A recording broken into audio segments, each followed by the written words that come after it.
So if you work internationally and you have Slovak or Czech clients or even colleagues, you might have already wondered, how are they similar?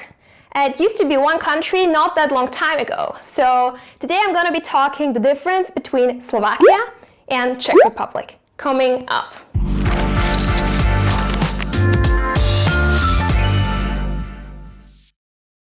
Hi, this is Petra with Boundaryless, helping you to unleash your potential and make a difference internationally. And on this channel, we do videos that will help you to make success and create the life you love across the globe. So if you're new here, consider subscribing.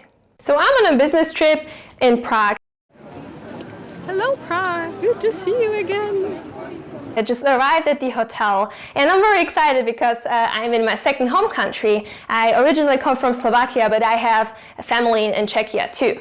And so I approached the receptionist in Slovak, because normally if I would meet a Czech person, I speak Slovak, they speak Czech, and we would understand each other. So I approached this young lady, I give her my ID and ask her about breakfast, which in Slovak means raňajky. Now she looks at me in a very confused way and asks, "Raňajky?"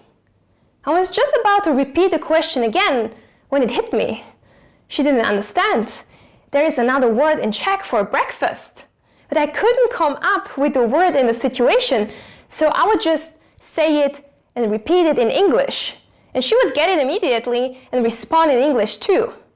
And I don't even know what she said, because in that moment in my head I was like, what the heck did just happen?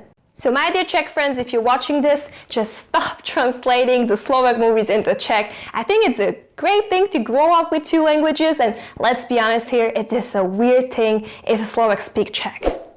Now, besides the difference in language, even though we have a lot in common, we are still a bit different when it comes to our mentality. First of all, Czech are more liberal, whereas Slovaks are still very conservative. And the main reason lies in the religion, since 90% of Czech are atheists, whereas in Slovakia we are mainly Catholic. Now Czech are more confident and can also better sell themselves, whereas Slovaks still struggle with this and might often even feel that they need to prove themselves first.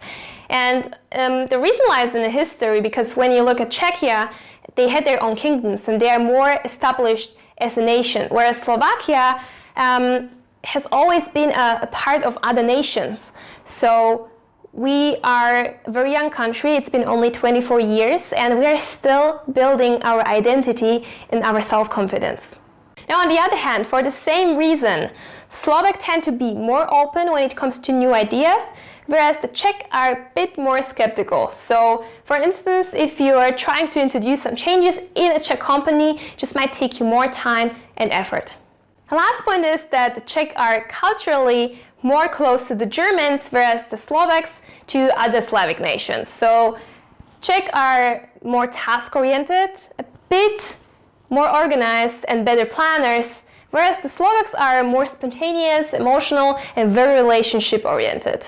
So if you're doing business in Slovakia, just be aware that sympathy plays even a bigger role than in the Czech Republic, especially when it comes to decision making. And so including a bit more small talk into a business meeting would probably be a good idea. Now I would love to hear about your experiences. So what are some more differences that you encountered while working with both of those countries? And even what did help you to win the Slovak or the Czech over? So let us know in the comment section below. I really hope this helps. And so if you enjoyed the video, give me a like. Don't forget to subscribe to my channel, and I hope to see you next week.